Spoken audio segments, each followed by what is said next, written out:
प्रणाम है आप सभी को।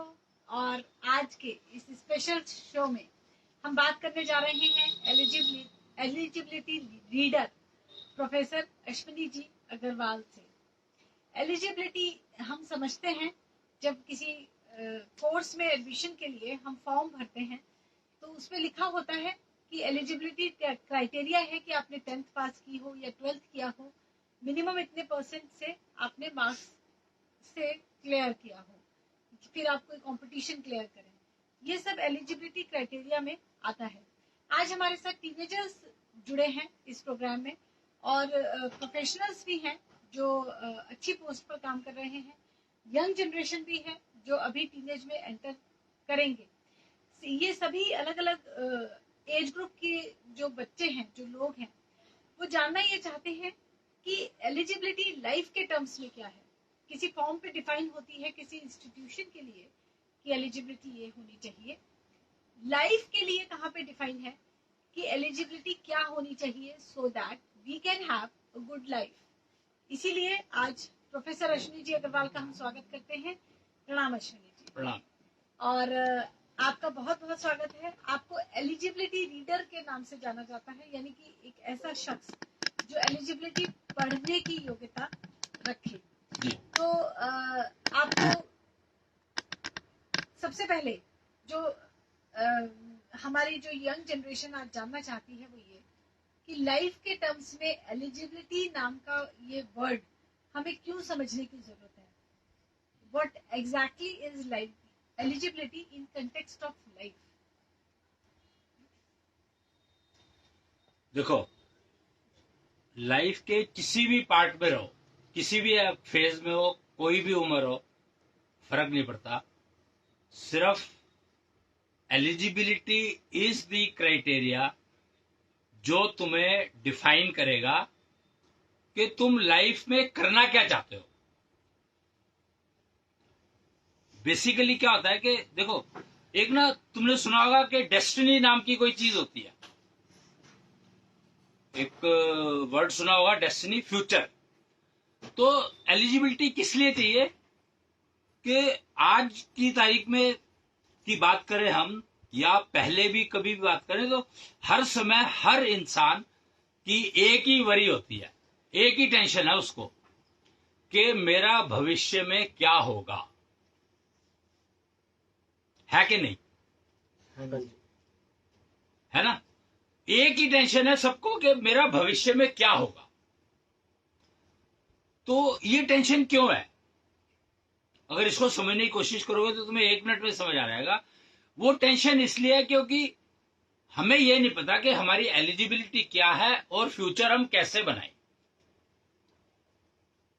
जो बेसिक डिफरेंस है वो ये है कि हम फ्यूचर अच्छा तो बनाना चाहते हैं, पर अच्छा फ्यूचर बनाने के लिए क्या मेरी एलिजिबिलिटी है कि नहीं है, उस बारे में ज्ञान नहीं है।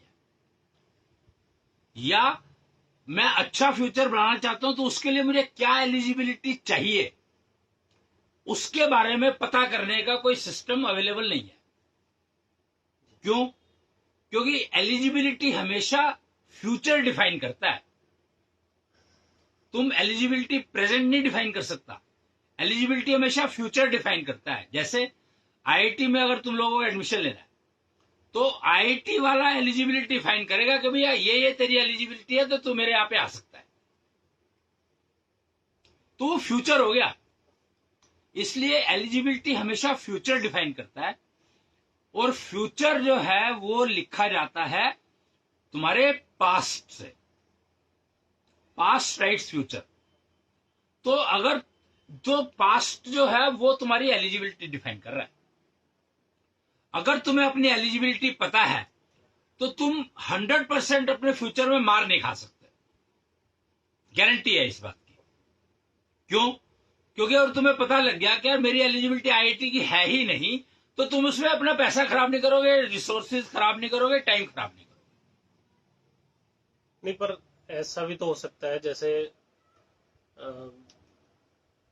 मतलब जैसे सोसाइटी चेंज हो रही है, टाइम तो चेंज हो ही रहा है। अब जैसे साड़ियों का एग्जांपल लेते हैं। किसी इंसान की बहुत अच्छी साड़ी बनाने की योग्यता है, पर आज की डेट में अप्रेंशन ये चली रही है कि आगे पता नहीं मार्केट रहेगा साड़ी का कि नहीं रहेगा।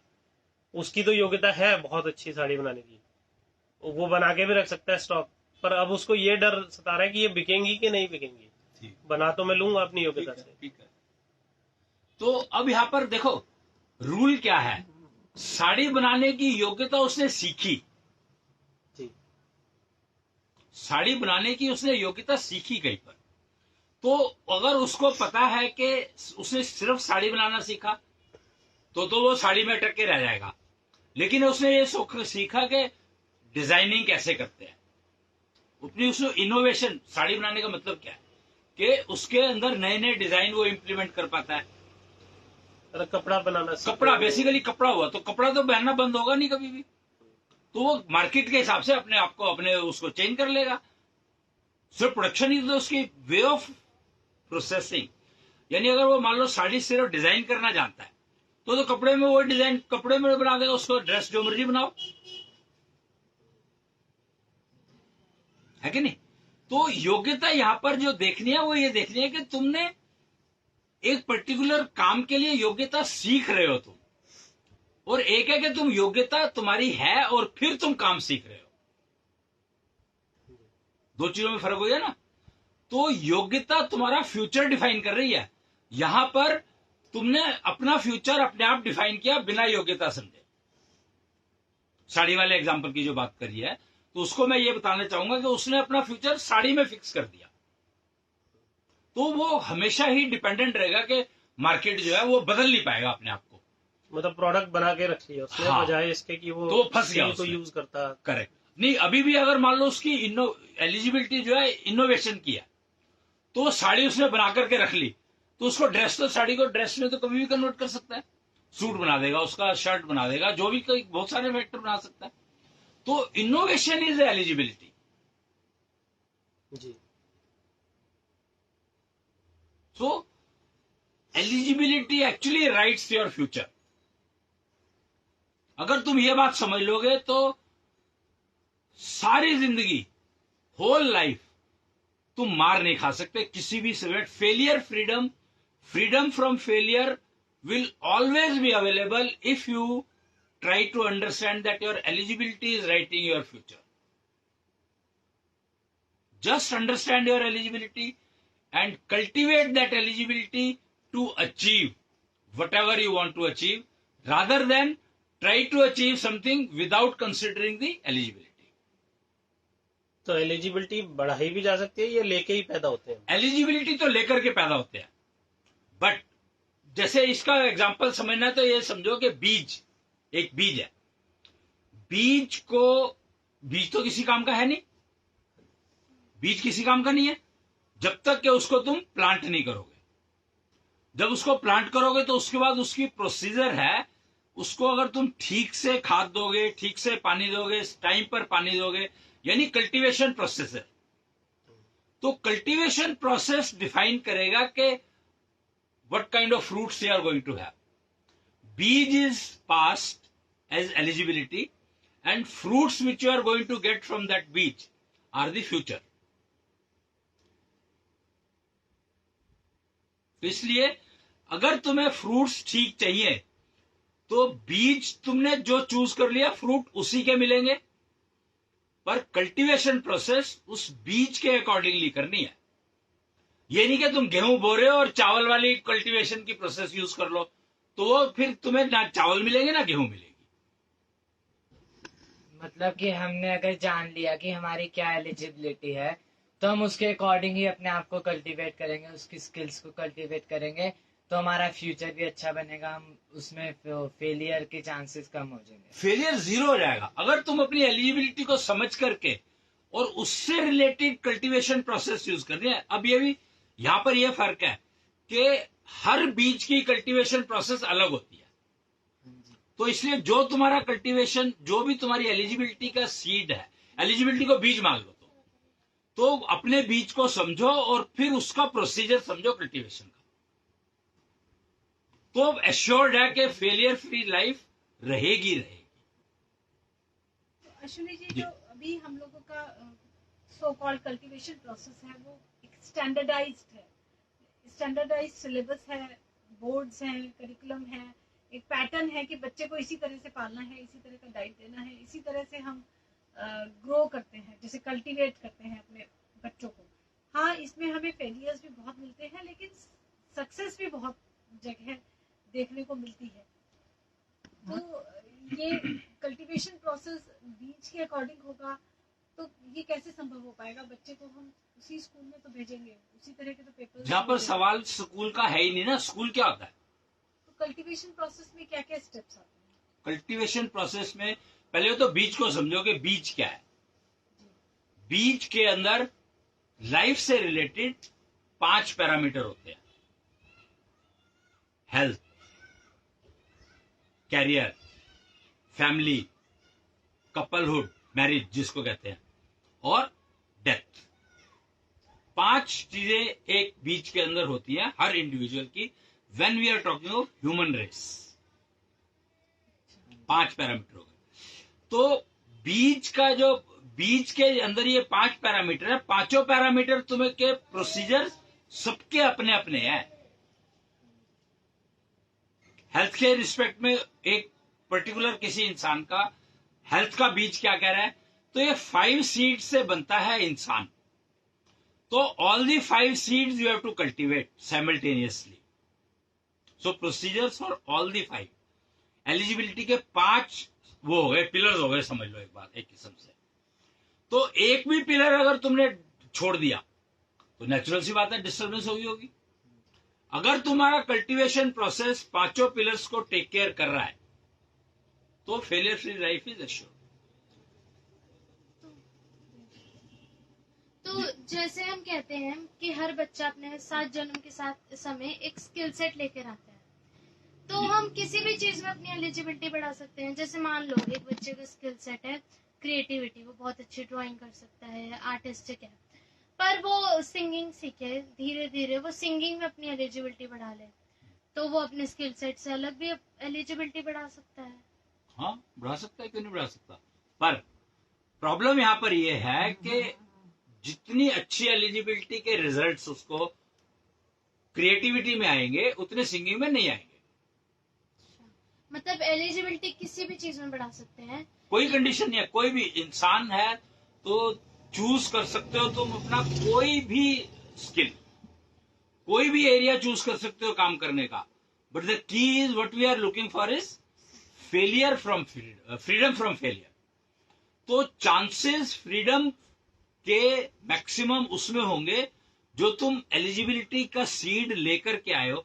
अब जैसे आम का पेड़ है, आम के पेड़ के ऊपर नीम तो मैं लगा ही सकता हूं। मेरे को क्या करना है, एक काट करके और वो रीप्लांट कर दो उसके ऊपर, जो कर जाता है ग्राफ्टिंग जिसको कहते हैं, तो कर ही सकते हैं। लेकिन उससे नुकसान क्या होगा? नीम तो लग गया, लेकिन नीम के वो कैरेक्टरिस्टिक नहीं आएगी उसके अंदर। और जो आम का जो पेड़ है वो आम का पेड़ भी खराब हो जाएगा क्योंकि उसमें नीम की कैरेक्टरिस्टिक चली जाएंगी। पर वो तो मैंने लगाया ही ये सोच के ना कि दोनों खराब हो जाएंगे। नहीं, कुछ और बनाने की कोशिश की, hybrid. So the problem comes the failure क्यों आती है लाइफ में? फेलियर आने का कारण ही यही है कि हम लोग अपनी फाउंडेशन को, ओरिजिनलिटी को छोड़ देते हैं। The moment you try to leave, वो कहते हैं ना जड़ से जुड़ो। एक असूल है कि जड़ से अगर तुम हट जाते हो तो बर्बाद हो जाते हो। यानी पत्ता जो है अगर टूट गया टहनी से तो खत्म हो जाएगा, है ना। तो जड़ से जुड़ के रहने, the person, successful person is only that who is able to get connected with the roots. और जितना ज्यादा जड़ से जुड़ा रहेगा उतना ही वो सुखी रहेगा। पर प्रॉब्लम ये है कि जड़ क्या है ये नहीं पता। तो क्या हाइब्रिड में जड़ नहीं होती है? जो हम हाइब्रिड प्लांट्स बनाने की कोशिश करते हैं, जैसे बीज कुछ और है, हमने कल्टीवेट किसी और तरह से किया, ये सोचकर कि इसमें दोनों तरह की क्वालिटीज एम्बेड हो जाएंगी, क्या ये संभव नहीं है? ग्राफ्टिंग करी ना तुमने वो कहाँ किया? तुमने बीज के अंदर थोड़ी कोई चेंज किया है। बीज तो वैसा ही है, बीज तो वही है, पर ग्राफ्टिंग करके एक नया बीज क्रिएट कर रहे हो तो क्रिएट तो हो ही जाएगा, पर उसको खाओगे। नीम, आम के पेड़ पे नीम लगाओगे तो क्या खाओगे? स्वाद नहीं देगा। जी स्वाद तो देगा ही। स्वाद कहाँ चला गया? स्वाद तो रहेगा ही, पर कौन सा स्वाद? स्वाद क्या किसको रहे हो? मतलब जो अप्रोक्सीमेटली रिजल्ट होगा वो ठीक नहीं आएगा। फेलियर तो यही है ना, और क्या है? फेलियर क्या है? रिजल्ट खराब आना। नॉर्मली क्या किया जाता है कि आम के पेड़ पे दूसरे क्वालिटी ऑफ आम को कल्टीवेट किया जाता है, आम के पेड़ पे नीम नहीं कल्टीवेट किया जाता। ये फर्क है। तो कुछ मतलब जो हमारा स्किल सेट है हम उसी से रिलेटेड कोई और एलिजिबिलिटी गेन करें तो वो ज्यादा बेटर रहेगा। जैसे क्रिएटिविटी की बात करी थी तुमने, तो क्रिएटिविटी में इवन सिंगिंग में क्रिएटिविटी इज पॉसिबल। तो क्रिएटिविटी स्किल को डेवलप कर लो, लाइन चाहे कोई भी पकड़ लो। तो इनोवेशन का क्या मतलब रह गया? इनोवेशन यही है कि बिना क्वालिटी खराब किए ओरिजिनलिटी खराब नहीं होनी चाहिए। फिर उसमें कोई जैसे ये करते हैं, क्या कहते हैं इसको, दवाई मेडिसिन को समझो। यहां पर मेडिसिन क्या है कि चीज तो वही जड़ी, एक ही जड़ है, एक ही बूटी वो ले ली, कोई भी एक कंपोनेंट ले लिया, एक कंपाउंड ले लिया, लेकिन उसको अगर मेडिसिन में कन्वर्ट करना है, मेरे को किसी पर्टिकुलर एप्लीकेशन के लिए कन्वर्ट करना है, तो उसकी कैरेक्टरिस्टिक उसमें इंड्यूस करती। तब भी तो मतलब थोड़ा तो चेंज हुआ ही ना, वो चेंज करा गया ना, वो पर्टिकुलर बीमारी को टेक केयर करने के लिए चेंज करा ही गया। वो चेंज नहीं हुआ, चेंज करा गया उसको। इनोवेशन का मतलब है कि कोई प्रॉब्लम आई है। इनोवेशन क्या है? इनोवेशन का मतलब यह है कि मेरे को अगर कोई प्रॉब्लम आई है तो उसका सोल्यूशन मुझे चाहिए। नहीं तो ग्राफ्टिंग भी तो यही करने की कोशिश थी। हाँ, ग्राफ्टिंग करने जैसे गणेश जी के सिर लगा दिया, दूसरा लगा दिया, अब वो बीज तो इंसान का था पर वो तो नहीं लगाया। बात यहाँ पर जो अवेलेबल होगा वही तो लगाओगे ना। हाँ जी भाई एक बात यही मैं कह रहा हूँ कि एक यहाँ पर उसको समझो। एक एग्जांपल नॉर्मली आता है हमारे इसमें, केतु, राहु और केतु। एक इंसान था, वो इतना समझदार था कि उसने अपने आप को एक दूसरी कम्युनिटी में एम्बेड कर दिया और कोई पहचान नहीं पाया। तो उसने क्यों किया ये काम? क्योंकि उसको लगा कि एक बहुत खास चीज उस कम्युनिटी को मिल रही है, हमारी कम्युनिटी को नहीं मिल रही, तो मैं लेना चाहता हूं उसको। तो उसने अपने आप को चेंज करके ऐसा दिखाया कि वो वैसा का वैसा वहां जाके बैठ गया, उसको मिल गई। पर जैसे ही उसको वो मिली, उसकी कैरेक्टरिस्टिक चेंज हो गई। कैसे चेंज हुई? भाई आम के पेड़ पे अगर तुम नीम लगाओगे तो जो फल मिलेगा उसमें तो कैरेक्टरिस्टिक दोनों की आ रहेंगी ना। हाँ जी। तो तभी तो तुरंत उसका सिर काटना पड़ा। नहीं समझे? नहीं भाई मतलब वो राक्षस से देवता बन गया है ऐसा? नहीं, वो देवता तो बन के बैठ ही गया था यार। एक बात तो भेष बदला हुआ था, उसने बना थोड़ी था, वो तो भेष बदल लिया उसने। जब कोई पहचान नहीं पा रहा तो इसका मतलब तो वही हो गया ना, वो ऐसा का वैसा बना रहता तो क्या नुकसान था उसको यही नहीं समझ में आया। सी की इज दैट कि उसको ये समझ में नहीं आया कि जब वो उसको जो नई चीज मिल रही है, अगर वो उसको मिलेगी तो उसकी कैरेक्टरिस्टिक बदल जाएंगी। वो इस बात को नहीं समझ पाया। तो उसको जैसे ही अमृत मिला उसकी कैरेक्टरिस्टिक नहीं बदली, विष्णु जी को समझ आ गया कि इसको नहीं देना तो था। कैरेक्टरिस्टिक बदली तभी तो समझ आया, नहीं तो पहले क्यों नहीं समझ आया? बन के तो वो पहले ही बैठ गया था। भाई एक बात समझो ना कि जब तुम कोई, मान लो तुम्हें कोई बीमारी आई है, तुम डॉक्टर के पास जाते हो, डॉक्टर कुछ इंजेक्ट करता है, व्हाट डज इट मीन? दवाई हमारे अंदर एम्बेड करता तो तुम बदल गए ना, हमारा अंदर का जो कॉम्पोजिशन है वो उसमें बदल गया। दवाई मिल गई। हाँ जी। तो वही हुआ, राहु के साथ यही तो हुआ। राहु के अंदर अमृत किया। जैसे ही वो जो भी किया, अमृत कह लो उसको, कुछ भी कह लो, चलो अमृत नाम दे दिया उसको हमने, ओके। तो वो उसके अंदर गया तो उसके अंदर की कैरेक्टरिस्टिक बदल गई, तो वो रिफ्लेक्ट होने लग गया कि ये तो वो नहीं है। हाँ, क्योंकि देवताओं के अंदर वो कैरेक्टरिस्टिक नहीं आती होंगी जो उसके अंदर आई, उसकी तो ट्रू उसे समझ कैरेक्टरिस्टिक्स जाते हैं। एकदम से दिखने लगी। जो भी तो- देखो, मैं तो ये कह रहा हूं कि पहचान की बात है कि जब वो बन के बैठा था देवता, तब तो कोई भी नहीं पहचाना उसको, हाँ जी। लेकिन जैसे ही इंजेक्ट हुआ उसकी कैरेक्टरिस्टिक बदल गई। तो जब उसकी ओरिजिनलिटी राक्षस की थी तो वो देवता बना कैसे? भेष धरना, उसने भेष यही तो कमाल है कि आम का पेड़, आम की बीज से तुम आम तो बना सकते हो, लेकिन आम की क्वालिटी तो तुम डिफाइन कर सकते हो ना। जैसे दशहरी वाला आम का पेड़ है, उसमें तुम चौसा आम लगा दो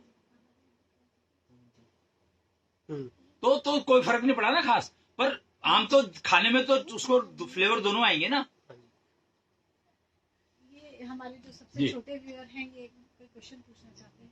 हमें कैसे पता चलेगा कि हमारे धीरे धीरे थोड़ा बोलो, तेज भी बोलो। आवाज ऊंची रखो और शब्द धीरे धीरे बोलो। हमें कैसे पता चलेगा कि हमारे अंदर कौन सा बीज है? हमें कैसे पता चलेगा कि हमारे अंदर, कौन सा ठीक से बोलो, कौन सा बीज है? कौन सा बीज है? हमारे अंदर आम का बीज है या नीम का बीज है, ये हमें कैसे पता? यही काम है एलिजिबिलिटी रीडर का, कि तुम्हें अपनी एलिजिबिलिटी चेक करवानी पड़ेगी, पता करनी पड़ेगी किसी प्रोफेशनल के पास जाकर, और उन प्रोफेशनल्स को एलिजिबिलिटी रीडर कहा जाता है। और कंफ्यूज मत होना कि डेस्टिनी रीडर अलग होते हैं, एलिजिबिलिटी रीडर अलग होते हैं। ये फर्क समझना बहुत जरूरी है। Destiny reader can not read eligibility, but eligibility can read destiny. इसलिए एलिजिबिलिटी रीडर के पास जाना है तुम्हें, डेस्टिनी रीडर के पास नहीं जाना है। अगर एलिजिबिलिटी समझना, अगर तुम अपनी डेस्टिनी अपने आप बनाना चाहते हो, देखो दो गेम है यहाँ पर। एक तो डेस्टिनी तुम्हारे को तुम लेकर के आए, जो तुम्हारी डेस्टिनी फिक्स है, ये तो होगी होगी। अगर तुम अपनी एलिजिबिलिटी, अपनी डेस्टिनी अपने आप बनाना चाहते हो, तो एलिजिबिलिटी को फॉलो कर लो। 100% तुम जो चाहते हो तुम्हें मिल जाएगा। एलिजिबिलिटी को फॉलो करना है, डेस्टिनी को फॉलो नहीं करना है।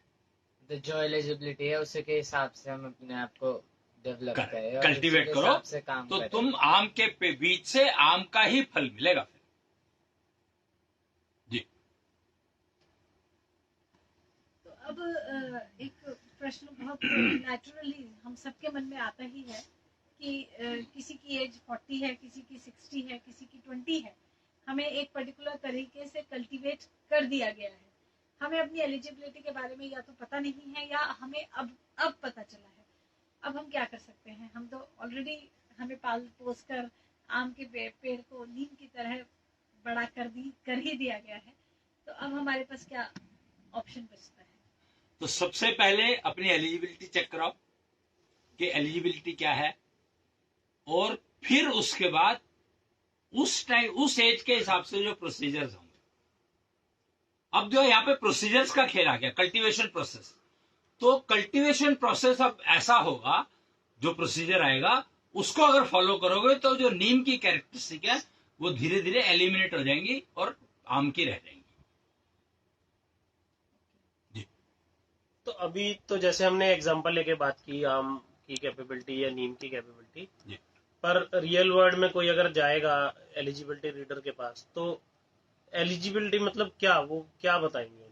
एलिजिबिलिटी में सबसे यही चीज चेक करी जाती है कि एट द टाइम ऑफ कंसीवमेंट तुम्हारे बीज क्या कह रहे हैं, किस कंटेक्स्ट में, मतलब हेल्थ। 5 एंगल है, लाइफ के 5 फेज माने जाते हैं। एक्चुअली 7 फेजेस ऑफ लाइफ होते हैं, बट कंसीवमेंट के टाइम पे 5 फेज होते हैं: health, career, marriage, family and death.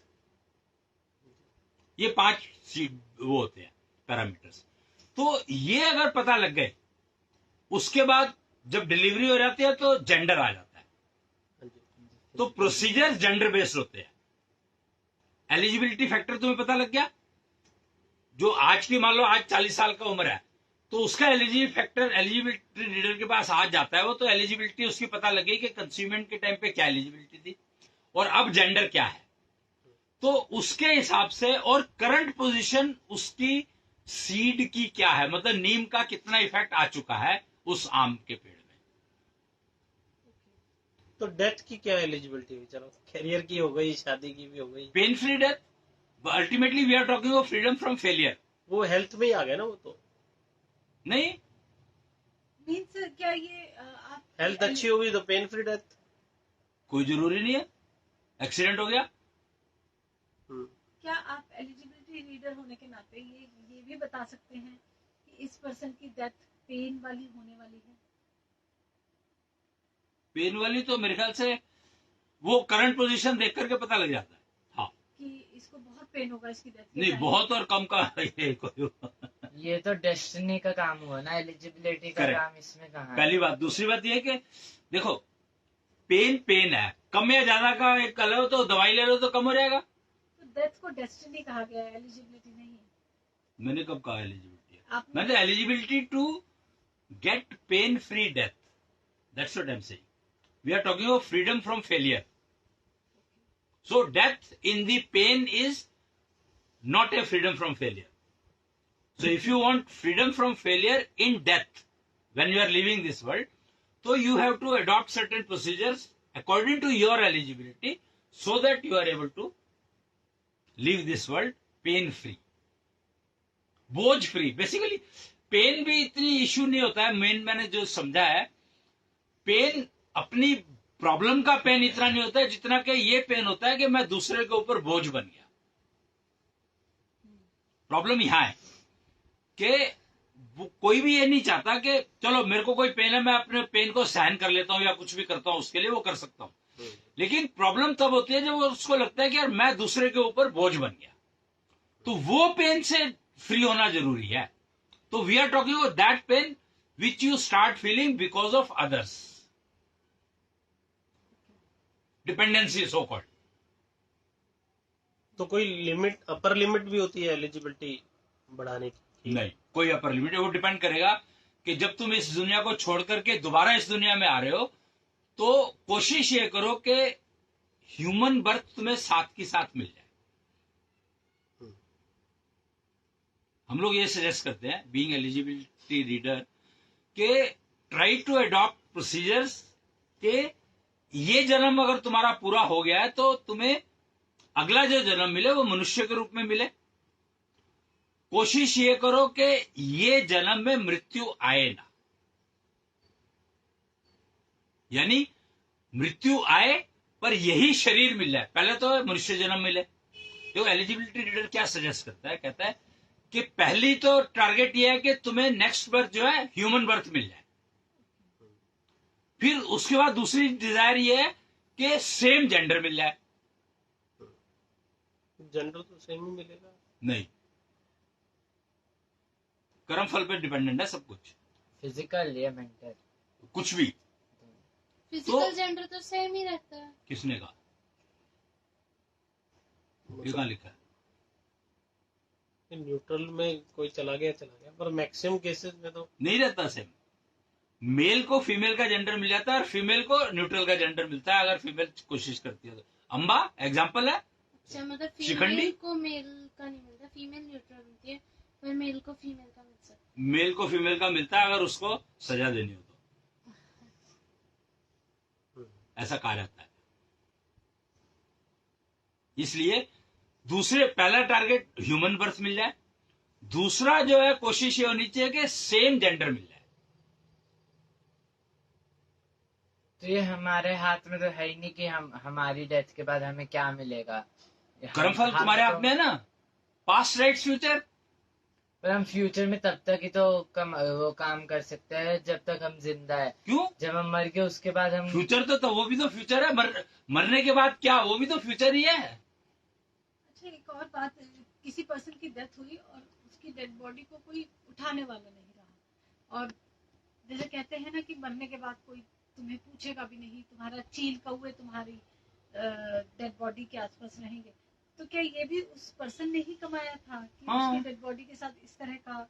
देखो यहाँ पर गेम क्या है कि नेचर का सिस्टम कंप्लीट है अपने आप में। हाँ जी, इट इज सेल्फ डिस्ट्रक्टिव। जी, जो चीज यूजफुल नहीं है वो अपने आप डिस्ट्रॉय हो जाएगी। हाँ, लेकिन उसका डिस्ट्रक्शन का प्रोसेस कितना लंबा होगा, तो ये कमाया हुआ है ये कमाया नेचुरली। हुआ है। नेचुरली लंबा होना नहीं चाहिए ना, कमाया उसने तभी तो लंबा हुआ। यही गेम है कि तभी मैंने कहा कि पहला जो टारगेट है वो ये है कि नेक्स्ट बर्थ ह्यूमन मिल जाए। ऐसे कर्म करो कि नेक्स्ट बर्थ ह्यूमन मिल जाए। दूसरा, अगर तुम चाहते हो कि हाँ यार वो तो ठीक है पर इससे आगे भी कुछ पॉसिबिलिटी है, लोग स्टेशन पूछते हैं, तो दूसरा टारगेट ये होता है कि मेरे को सेम जेंडर मिल जाए। तीसरा है कि मेरे को सेम बॉडी मिल जाए। सेम बॉडी कैसे मिल सकती है? क्यों? पुनर्जन्म। अच्छा, पुनर्जन्म। सेम बॉडी मिल जाए। फिर उसका नेक्स्ट स्टेप है कि मैं मर तो जाऊं पर यही बॉडी मेरे को मिल जाए। एक ही तो बात है, सेम बॉडी मिल जाए, यही बॉडी मिल जाए। नहीं, एक तो सेम बॉडी का मतलब सेम जेंडर मिल गया, सेम अगले जन्म में जो पैदा हुआ तो वही सेम शक्ल सूरत मिल गई। ठीक है कि यही पली पलाई बॉडी मिल जाए, पलना ना पड़े शुरू से। नहीं समझे? वो तो मतलब- खराब है ना, क्योंकि देखो बात खराब और अच्छे की नहीं हो रही है। डेथ हुई तो वो होगा 60-65 का। तो देखो मैं कुछ नहीं कह रहा, मैं तो सिर्फ स्टेप्स बता रहा हूँ। तो ये इतना कुछ तभी मिलेगा जब 60-65 में उसने बॉडी ठीक रखी होगी। वही तो, लेकिन ठीक बॉडी मिल जाए तो क्या नुकसान है? भाई लिव 16 लुक 16 का मतलब क्या है ये समझो ना। अब अगर तुम लिव 16 लुक 16 में रह रहे हो तो तुम एवर रहेगे ना उस स्टेट में, तो फिर तुम मरना क्यों चाहोगे? और फिर जो कुछ तुमने अभी तक सीखा है वो तुम दोबारा सीखोगे। प्रॉब्लम समझोगे दोबारा जन्म लेने में इश्यूज क्या है, प्रॉब्लम क्या है कि जो तुमने अब इतना टाइम लगा करके जो कुछ सीखा अब वो प्रोसेस फिर रिपीट होगी। तो जो सिद्ध होते हैं, सिद्ध कर जो अपने आप को योगी कहलाते हैं, जो उसके उनका टारगेट यही होता है कि यार यही शरीर मिल जाए जो इतना सीखा हुआ है, कम से कम ये दोबारा ना सीखना पड़े मुझे। हम उसी को आगे यूज कर पाए अपने इस अगले जन्म एब्सोल्युटली में। एब्सोल्युटली। तो ये एक स्टेप हो गया। इसके आगे का स्टेप कि मेरे बॉडी तो मेरे को यही मिल गई, लेकिन बॉडी की कैरेक्टरिस्टिक भी वही रहे।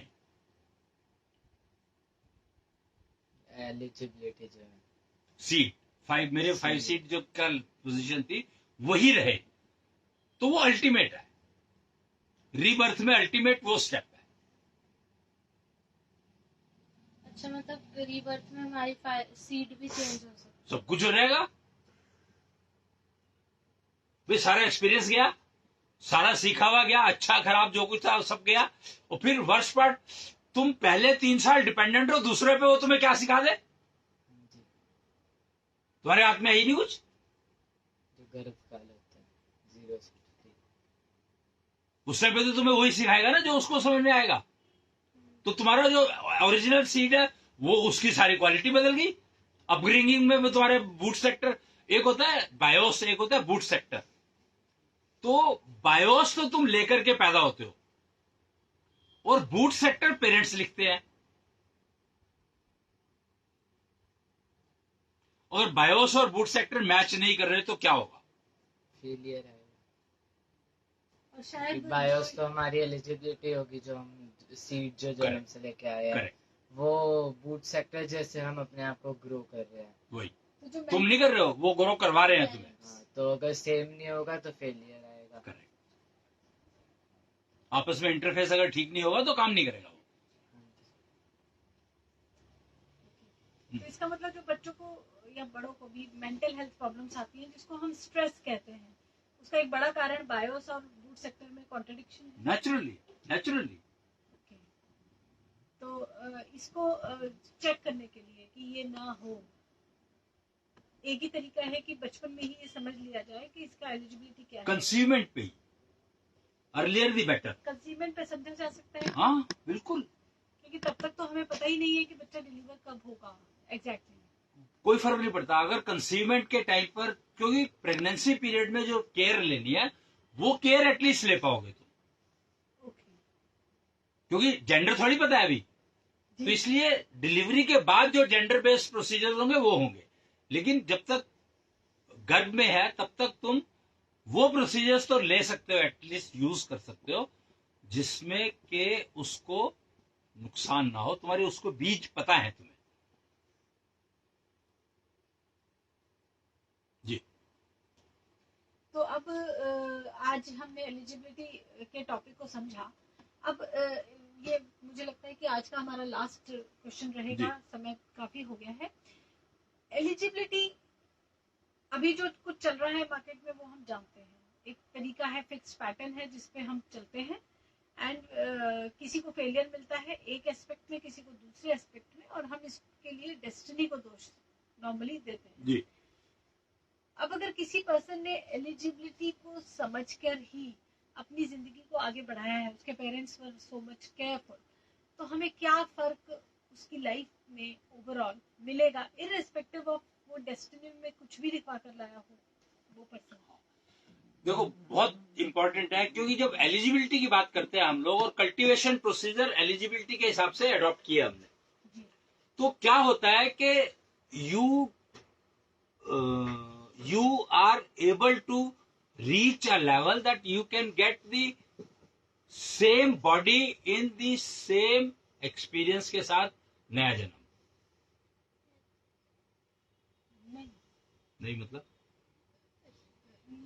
ये क्वेश्चन ये तो उसी को पता चलेगा ना। नहीं, ये नहीं, वो एलिजिबिलिटी रीडर को पता लगेगा ना, अपने आप को पता नहीं लगेगा। अपने आप को तो ये पता लगेगा पहले तो मेरा ऐसा होता था, अब मेरे साथ ऐसा नहीं हो रहा। कुछ उसको अपने आप अंदर चेंजेस कुछ ऐसी दिखाई दे रही जो उस टाइम पे उस एज में वो चेंजेस एक्सपेक्टेड नहीं है। पर उसको नई बॉडी, मतलब सेम बॉडी में नया जन्म मिला, ये किसी तरह का कोई अचीवमेंट थोड़ी ही है। क्यों? ये तो तपस्या, यही तो बताया ना, स्टेशन जो आते हैं जब तुम वो कर रहे हो अपनी एलिजिबिलिटी को अकॉर्डिंगली, तुम अपने आप को कल्टीवेट कर रहे हो, तो पहला स्टेप बताया ना कि नेक्स्ट बर्थ मेरे को ह्यूमन मिल जाए। पर एलिजिबिलिटी तो बदल गई, तो बर्थ के हिसाब तो बदलेगी हो। किसी पर्सन ने अपने आप को एलिजिबिलिटी के अकॉर्डिंग कल्टीवेट किया। हाँ। एक एज में उसको समझ आया, तब से उसने शुरू किया। ठीक। तो अब उसकी एलिजिबिलिटी बदल जाएगी, ये क्या? ये किस अरे तरह मैं की- थोड़ी कह रहा हूँ, तो प्रोसीजर तुमने अडॉप्ट किए, उसका जो रिजल्ट आया मैं तो वो बता सकता हूँ ना। मैं ये थोड़ी मैं ये कैसे कह रहा हूँ, तो स्टेप जो नेचर ने बना रखे मैं तो वो बता सकता हूँ ना। पर हमारी जो कंसीवमेंट के टाइम पे सीड्स है वो तो वही सीड्स रहेंगी। जैसे आम का पेड़ है तो आम का ही रहेगा। अरे तो पुनर्जन्म हो गया तो बदल गए ना। करें। मैं तो यही तो कह रहा हूँ कि लास्ट स्टेप क्या है। शरीर तो वही रहा। वही तो कह रहा हूँ यार कि 5 सीड्स है, 5। तुम्हारा मेंटल सीड है, तुम्हारा फिजिकल सीड है, तुम्हारा स्पिरिचुअल सीड है, तुम्हारी एनर्जी लेवल स्पीड है, एनर्जी जनरेशन है, 5 सीड है। फिजिकल सीट तो वही रहा, अब तो फिजिकल सीड रहा ना, बाकी सारे 4 बदल गए। फिर तुम्हारा मेंटल जेंडर बदल गया, तुम्हारा फिजिकल मतलब तुम्हारी दुनिया तो बदल गई सारी की सारी। एक तरह तो तुम सारे बॉडी में आए तो हमारे सीड्स भी तो सेम ही रहने चाहिए। चाहिए। मैं वही कहा लास्ट स्टेप, तभी तो बताया वो मैंने कि लास्ट स्टेप वो है कि same body with same seeds मिल जाए।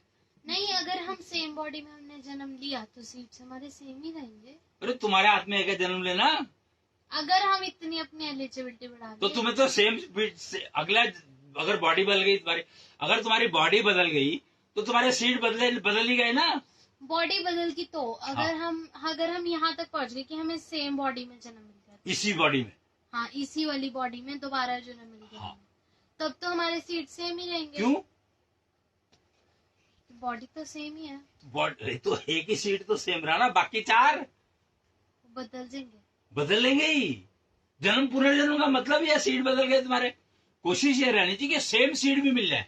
मैं तो अभी तो स्टेप बताए ना, स्टेप बता रहा हूं मैं। I have counted steps.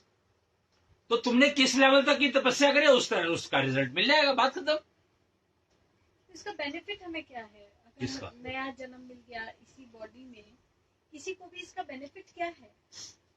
ये मुझे क्या पता Knowledge मिल गई है। ना, तुम्हें जो उससे पहला जन्म मिला था उसका बेनिफिट क्या था, ये बताओ मेरे को। अपने कर्मफल भुगतने के बस लिए तो फिर? हमको एक लाइफ स्पैन मिलता है। तो अगले उसके कर्मफल भुगतने के लिए स्पैन, नया लाइफ स्पैन मिल गया।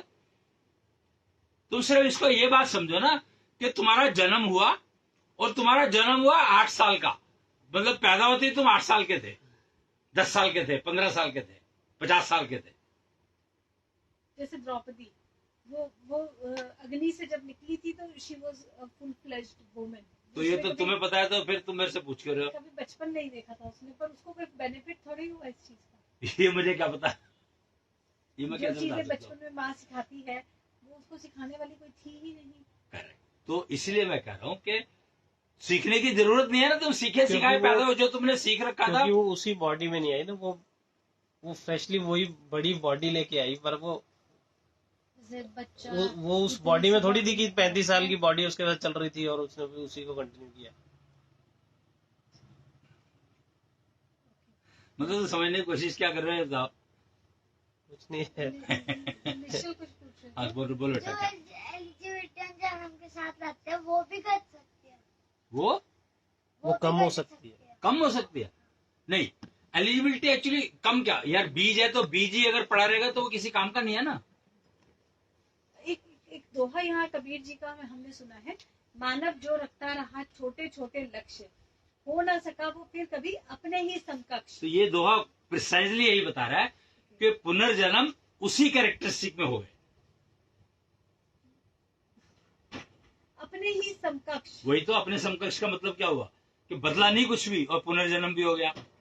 यही तो बता रहा हूं मैं कि छोटे लक्ष्य दिया, मर जाऊं पर मेरे को अगला जन्म जो है, जन्म तो मिलेगा ही, कुत्ते का नाम मिल के आदमी का मिल रहा है, या पहले सोचता है कि यार कुत्ते का नाम मिले बंदर का मिल रहा है, फिर उससे थोड़ा बेटर सोचेगा तो इंसान का मिल रहा है, फिर उससे थोड़ा सा बेटर सोचेगा तो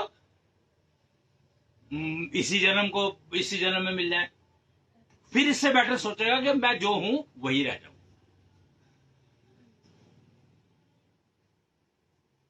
नहीं समझे? हाँ जी। तो अगर हम छोटे छोटे लक्ष्य रखते हैं तो हम अपने ही उसी एलिजिबिलिटी के साथ बॉर्न नहीं हो पाते। करेक्ट, जो हमारी पिछले जन्म में थी। राइट, इसको कबीर जी ने ये समझाने की यस। एक्चुअली हम अपने बराबर नहीं हो पाते। अपने बराबर नहीं हो पाते ना। अपने बराबर होने का मतलब यह है कि same body, same characteristics, I am able to go ahead with the same parameters. हाँ, तो निश्चल जी ने भी बड़ा अच्छा क्वेश्चन पूछा था कि कोई बच्चा अपनी एक एलिजिबिलिटी लेकर पैदा हुआ है, उसकी किसी भी कारण से क्या उसकी वो बेसिक एलिजिबिलिटी कम हो सकती है? बदलती है। कम एलिजिबिलिटी कम का कुछ नहीं होता। एलिजिबिलिटी का मतलब क्या है वो समझो ना, कि बीज है 5, उनकी कैरेक्टरिस्टिक्स है। अब उसको कल्टीवेट तुम कैसे करोगे उसके ऊपर, कल्टीवेशन तुम कम करोगे तो कम होगा, ज्यादा करोगे तो ज्यादा होगा। अच्छा, वो छोटे छोटे पौधे रह गए या बड़े बड़े पेड़ बन गए, बस ये फर्क है, या छोटे छोटे बीज ही रह गए। तो जैसे जो हमारी एलिजिबिलिटी है हम उसके हिसाब से अपने आप को कल्टीवेट करेंगे तो उसी से हमारा फ्यूचर बनेगा, फ्यूचर डिपेंड होगा। तो eligibility is the key for making your future your way. अपने तरीके से अपना भविष्य बनाना है तो अपनी एलिजिबिलिटी का पता होना जरूरी है। तो फिर डेस्टिनी का क्या रोल हुआ? जब हम अपनी एलिजिबिलिटी के हिसाब से अपना फ्यूचर हम बनाए तो डेस्टिनी भी हमें ये फिक्स बता रही है कि हमारा क्या फ्यूचर है। तो वो बदल सकते हो ना तुम, अगर वो चाहते नहीं हो कि वो फ्यूचर चाहिए तुम्हें। अच्छा, हम जो हमारी डेस्टिनी दे रही है वो नहीं मतलब चाहिए। अगर हम अपनी एलिजिबिलिटी जो हम लेके आए जन्म के साथ, बस हम उतनी लेके चलते रहे, कोई कुछ एक्स्ट्रा बढ़ाने का एफर्ट ही ना करे, तो हमारी जो डेस्टिनी है वही होएगा जो हमारी डेस्टिनी में लिखा होता है। रहेगा वो। हाँ, अगर हम अपनी एलिजिबिलिटी बढ़ाएं, कुछ अलग से एफर्ट करें, तो डेस्टिनी भी मॉडिफाई हो सकती है। Yes, but procedure is important. कि मॉडिफिकेशन के लिए तुम्हें जो प्रोसीजर अडॉप्ट कर रहे हो, अगर वो procedure according to the eligibility नहीं है तो फिर वो क्या रिजल्ट देंगे पता नहीं है। हाँ, सबके लिए यूनिक है, सबके एलिजिबिलिटी के लिए सबके बिल्कुल, लिए बिल्कुल। procedures। क्योंकि एलिजिबिलिटी सबकी यूनिक है, अपनी अपनी है। तो मुझे लगता है कि एलिजिबिलिटी का कंसेप्ट आज बहुत अच्छे से क्लियर हुआ हमारी टीनेजर्स को, हमारी यूथ को, और हमारे वाले इस सेगमेंट के लिए भी। ये समझना तो हम सबके लिए ज़रूरी है, क्योंकि हम जो भी कुछ लाइफ में अटेन कर पाते हैं, प्राप्त कर पाते हैं, वो अपनी एलिजिबिलिटी के अकॉर्डिंग। कहा गया है भगवान delivers desire to deserving devotee. हमारी डिजर्विंगनेस इसी एलिजिबिलिटी पर डिपेंड करती है। क्या ये बात ठीक है? बिल्कुल बिल्कुल 100%। जी। तो डिजर्विंग, आप एलिजिबल जितने हैं उतना ही आप प्राप्त कर पाएंगे। तो अपनी एलिजिबिलिटी को जानना बेहद जरूरी है और उसी डायरेक्शन में cultivation is absolutely needed. Eligibility reader professor Ashwini ji Agarwal हमारे साथ आज डिस्कशन में एलिजिबिलिटी के कंसेप्ट को क्लियर कर रहे थे। तो आज के लिए मुझे लगता है कि इतना ही। आज बहुत इंपॉर्टेंट दिन है, आज राजसूय यज्ञ का 11वां दिन है, जी। तो इसलिए एलिजिबिलिटी के ऊपर ये जो एपिसोड है बहुत इंपॉर्टेंट है। it is conveying that eligibility is defining your future. So you can define your future your way if you understand your eligibility and the procedure to cultivate that eligibility into the direction what you feel is success for you. Ji. So success is no more an unattainable goal. आप अपने लिए success define कर सकते हैं, अपना future अपनी पसंद से लिख सकते हैं अगर आप अपनी एलिजिबिलिटी को जानते हैं, समझते हैं और उसको सही डायरेक्शन में कल्टीवेट करने के प्रोसीजर्स आप सीख चुके हैं. आज यहाँ पर एक स्टेटमेंट और मैं कहना चाहूंगा. Here the most important is it individuals. अपनी अपनी है ये सबकी. तो तुम ये कभी मत सोचना कि दूसरों के ऊपर डिपेंड रह करके मैं अपनी एलिजिबिलिटी इंप्रूव कर सकता हूँ. दूसरों को कोई भी, जैसे विवाह करते हैं लोग, मैरिज की बात कर रहा हूं मैं, कि मेरी एलिजिबिलिटी कुछ है और मैंने विवाह कर लिया जिसको एलिजिबिलिटी के बारे में पता ही कुछ नहीं है. तो फिर तुम सफर करोगे तो ये देख लो कि तुम अपनी एलिजिबिलिटी मेंटेन करने के लिए जो तुम्हें एक्स्ट्रा एफर्ट करनी पड़ेगी वो पता होनी चाहिए. मीन्स अपनी अपनी एलिजिबिलिटी और जिम्मेदारी अपनी अपनी. हाँ. क्योंकि भविष्य अपना अपना, इसको हम ये नहीं कह सकते कि ये टीम वर्क है और हम सब मिलकर नहीं, एक टीम में काम करते हैं. बिल्कुल बिल्कुल, absolutely, it is absolutely personal. क्योंकि सबके लिए एलिजिबिलिटी कल्टीवेशन के प्रोसीजर्स भी अपने एग्जैक्टली. जी. तो ये भी हमें क्या रखनी है कि जो कबीर जी ने आगे एक दोहे के माध्यम से कहा है, सदगुरु मिला तो सब मिला, ना तो मिला ना कोई, मात पिता सुत बांधवा ये तो घर घर होए.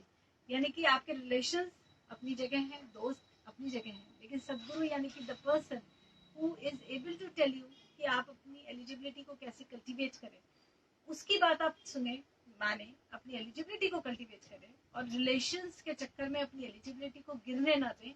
और ना ही ये उम्मीद रखें कि आपके सो कॉल्ड रिलेटिव्स, दोस्त, कुलीग्स, पड़ोसी आपकी हेल्प करेंगे आपकी एलिजिबिलिटी बढ़ाने में, क्योंकि ये सबका अपना अपना रास्ता है.